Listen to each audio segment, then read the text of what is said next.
Pour celui qui recherche des bactéries et autres parasites capables de déclencher une pandémie, c'est l'endroit idéal. Cette forêt du Yucatan est une zone tropicale à risque, comme on en trouve aussi en Afrique centrale ou en Asie du Sud-Est. De nuit, c'est encore mieux, car on peut y attraper des chauves-souris, considérées par les scientifiques comme des réservoirs de virus.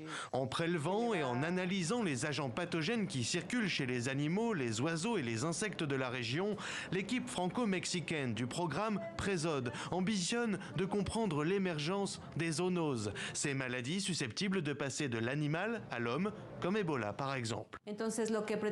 L'objectif de ce projet est d'avoir ces connaissances pour pouvoir prédire les futures pandémies, en sachant quel virus circule, de manière à pouvoir établir une cartographie des risques et agir en conséquence.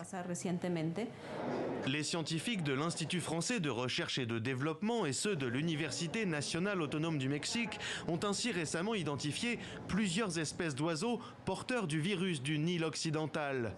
Principalement transmis par les moustiques, il peut provoquer des atteintes neurologiques chez l'homme.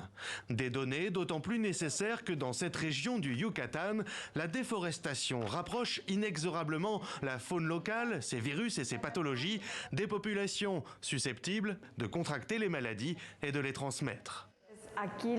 Ce que nous faisons, c'est favoriser des espaces de sensibilisation où, par le dialogue et l'apprentissage, nous visons à transformer les interactions sociales qui peuvent donner lieu à des épidémies.